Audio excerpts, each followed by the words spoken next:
നടൻ മേഘനാഥന്റെ വിയോഗവുമായി ബന്ധപ്പെട്ട ദുഃഖകരമായ ഒരു വാർത്തയാണ്. സിനിമാ സീരിയൽ നടൻ മേഘനാഥൻ അന്തരിച്ചു. കോഴിക്കോട്ടെ സ്വകാര്യ ആശുപത്രിയിലായിരുന്നു അന്ത്യം. ശ്വാസകോശ സംബന്ധമായ അസുഖങ്ങൾക്ക് ചികിത്സയിലിരിക്കെയാണ് മരണം. 50-ലേറെ സിനിമകളിൽ അഭിനയിച്ചു. സംസ്കാരം ഉച്ചയ്ക്ക് 2 മണിക്ക് ഷൊർണൂരിലെ വീട്ടുവളപ്പിൽ നടക്കും. നടൻ ബാലൻ കെ നായരുടെ മകനാണ്. മുഹമ്മദ് ഷംസീർ വിവരങ്ങൾ നൽകാനായി ചേരുന്നുണ്ട്. ഷംസീർ, ഒരു വിയോഗ വാർത്ത, വളരെ ദുഃഖം തരുന്ന ഒരു വിയോഗ വാർത്ത. പ്രത്യേകിച്ച് മേഘനാഥനെ കുറിച്ച് ഓർക്കുമ്പോൾ അദ്ദേഹം അഭിനയിച്ചു ഫലിപ്പിച്ച അനേകം വില്ലൻ വേഷങ്ങളുണ്ട്. അതൊക്കെ തന്നെയാണ് ഓർമ്മയിൽ വരുന്നത്. എങ്ങനെയാണ് അദ്ദേഹത്തിന്റെ മരണം? മറ്റ് വിശദാംശങ്ങൾ എന്തൊക്കെ? ജിൽസി, ഇന്ന് പുലർച്ചെ 2 മണിയോട് കൂടിയായിരുന്നു നടൻ മേഘനാഥൻ അന്തരിക്കുന്നത്. കോഴിക്കോട് ബേബി മെമ്മോറിയൽ ആശുപത്രിയിൽ ചികിത്സയിലായിരുന്നു. ശ്വാസകോശ സംബന്ധമായ രോഗത്തെ തുടർന്ന് അവിടെ ചികിത്സയിലായിരുന്നു. ഈ മാസം 6-ാം തീയതി മുതൽ ആശുപത്രിയിൽ ഉണ്ട് എന്നാണ് നമുക്ക് ലഭിക്കുന്ന വിവരം. ഇന്ന് പുലർച്ചെ 2 മണിയോട് കൂടി അന്ത്യം സംഭവിക്കുകയായിരുന്നു. നടൻ ബാലൻ കെ നായരുടെ മകനാണ്. മാത്രമല്ല, നിരവധി വില്ലൻ വേഷങ്ങളിലൂടെ മലയാളി സിനിമാ പ്രേക്ഷകരുടെ മനസ്സിൽ സ്ഥിരപ്രതിഷ്ഠ നേടിയ നടൻ കൂടിയാണ് മേഘനാഥൻ എന്നുള്ളതാണ്. വില്ലൻ വേഷങ്ങളിലൂടെയാണ് നമ്മുടെയൊക്കെ മനസ്സിൽ മേഘനാഥൻ്റെ മുഖം തെളിഞ്ഞു വരിക. നിരവധി ചിത്രങ്ങളിൽ അദ്ദേഹം വില്ലൻ വേഷങ്ങളിലൂടെ നമ്മുടെയൊക്കെ മുന്നിൽ എത്തിയിട്ട് കൂടിയുണ്ട്. പഞ്ചാഗ്നി, ചമയം, രാജധാനി, ഭൂമിഗീതം, ചെങ്കോൽ, മലപ്പുറം ഹാജി, ഒപ്പം തന്നെ ഉല്ലാസപ്പൂങ്കാറ്റ്, രാഷ്ട്രം, കുടമാറ്റം, വാസന്തി ലക്ഷ്മി, പിന്നെ ഞാനും, വാസ്തവം, നേരറിയാൻ, CBI തുടങ്ങി ഉത്തമൻ, ഏറ്റവും ഒടുവിൽ ആക്ഷൻ ഹീറോ ബിജുയിലാണ് നമ്മൾ ഏറ്റവും ശ്രദ്ധേയനായ വേഷം കണ്ടത്. ഞാൻ വായിച്ച ഈ ചിത്രങ്ങളിലെല്ലാം വില്ലൻ വേഷങ്ങളിലൂടെയാണ് ശ്രദ്ധേയനായതെങ്കിൽ ആക്ഷൻ ഹീറോ ബിജുവിൽ നമ്മുടെയൊക്കെ കണ്ണീരണിയിച്ച വ്യത്യസ്തമായൊരു വേഷത്തിലൂടെ അദ്ദേഹം ശ്രദ്ധേയനാവുക കൂടി ചെയ്തിരുന്നു. 1983 പുറത്തിറങ്ങിയ അസ്ത്രത്തിലൂടെയാണ് അദ്ദേഹം ആദ്യമായി സിനിമയിലേക്ക് എത്തുന്നത്. ഒരു സ്റ്റുഡിയോ ബോയ് ആയിരുന്നു ആ ചിത്രത്തിൽ അദ്ദേഹം വേഷം ഇട്ടിരുന്നത്.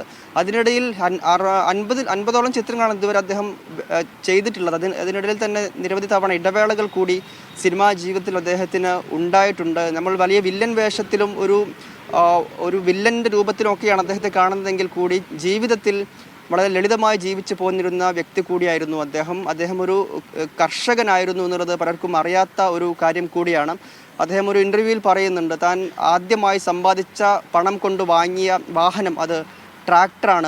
അങ്ങനെ ഒരു മറ്റൊരു ജീവിതം കൂടി മേഘനാഥനെ സംബന്ധിച്ചിടത്തോളം ഉണ്ടായിരുന്നു. അതായത് മലയാള സിനിമാ പ്രേക്ഷകരെ സംബന്ധിച്ചിടത്തോളം ഏറ്റവും വലിയ ഒരു നഷ്ടം എന്ന് തന്നെ വിളിക്കാവുന്ന ഒരു കാര്യമാണിപ്പോൾ ഉണ്ടായിരിക്കുന്നത്. കാരണം വില്ലൻ വേഷങ്ങളിൽ നമ്മുടെയൊക്കെ മനസ്സിൽ ഒരു വില്ലൻ എന്ന നിലയിൽ ഏറ്റവും ക്രൂരനായ മുഖം നമ്മുടെ മനസ്സിലേക്ക് തെളിഞ്ഞു വരുന്നുണ്ടെങ്കിൽ അത് അദ്ദേഹം അഭിനയിച്ചു ഫലിപ്പിച്ച ചിത്രങ്ങളുടെ കഥാപാത്രങ്ങളുടെ ഒരു ഫലം കൂടിയായിരുന്നു. ആ തരത്തിൽ വലിയ തോതിൽ മലയാള സിനിമാ പ്രേക്ഷകരെ തൻ്റെ കഥാപാത്രങ്ങളിലൂടെ പിടിച്ചിരുത്തിയ, ഓർമ്മകളിൽ കുടിയിരുത്തിയ വ്യക്തി കൂടിയാണ് മേഘനാഥൻ. അദ്ദേഹം 2 മണിയോട് കൂടിയാണ് അന്തരിച്ചത്. ഷൊർണൂരിലാണ് അദ്ദേഹത്തിൻ്റെ വീട്.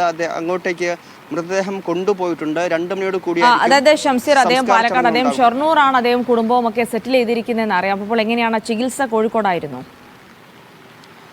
ചികിത്സയുടെ ആവശ്യത്തിന് വേണ്ടിയാണ് കോഴിക്കോട്ടേക്ക് എത്തിയത്. ബേബി മെമ്മോറിയൽ ആശുപത്രിയിൽ ഈ മാസം 6-ാം തീയതി മുതൽ അദ്ദേഹം ചികിത്സയിലായിരുന്നു എന്നാണ് നമുക്കറിയാൻ കഴിയുന്നത്. ശ്വാസകോശ സംബന്ധമായ അസുഖത്തെ തുടർന്നായിരുന്നു അദ്ദേഹം ചികിത്സ തേടിയിരുന്നത്. 60 വയസ്സ് മാത്രമേ അദ്ദേഹത്തിന് ഉള്ളൂ. ഈ മാസം 6-ാം തീയതി മുതൽ ചികിത്സയിലായിരുന്നു. അപ്പോൾ ഇന്ന് പുലർച്ചെ 2 മണിയോട് കൂടി അന്ത്യം സംഭവിക്കുന്ന ശേഷം ഇപ്പോൾ മൃതദേഹം ഷൊർണൂരിലേക്ക് കൊണ്ടുപോയിട്ടുണ്ട്. അവിടെ വീട്ടുവളപ്പിലായിരിക്കും 2 മണിയോട് കൂടി സംസ്കാരം എന്നാണ് അറിയുന്നത്. മറ്റു പൊതുദർശനത്തിൻ്റെയും മറ്റും വിവരങ്ങൾ നമുക്ക് ലഭ്യമാകേണ്ടതുണ്ട്. ജിൽസി.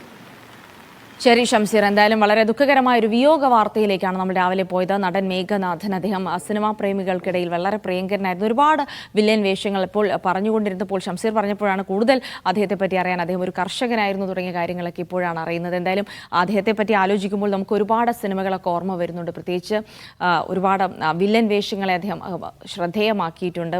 ചെങ്കോലിലെ കീരിക്കാടൻ സണ്ണിയുണ്ട്, ചമയത്തിലെ ഒരു കഥാപാത്രത്തിൻ്റെ പേര് ഓർക്കുന്നില്ല, ഒപ്പം സല്ലാപത്തിലെ രഘു, അങ്ങനെ ഒരുപാട് വേഷങ്ങൾ ഓർമ്മയുണ്ട്. പിന്നെ ഷംസീർ ചൂണ്ടിക്കാണിച്ചതുപോലെ ആക്ഷൻ ഹീറോ ബിജുവിലെ വളരെ സെൻറ്റിമെൻ്റൽ ക്യാരക്ടർ അദ്ദേഹം എത്ര തന്മയത്വത്തോടെ അദ്ദേഹം അഭിനയിച്ചു. അപ്പോൾ ഈ അവസരത്തിൽ അദ്ദേഹത്തെക്കുറിച്ച് ആ കാര്യങ്ങളൊക്കെ ഒന്ന് ഓർത്തു പോവുകയാണ്. മുഹമ്മദ് ഷംസീറാണ് വിവരങ്ങൾ പങ്കുവച്ചത്.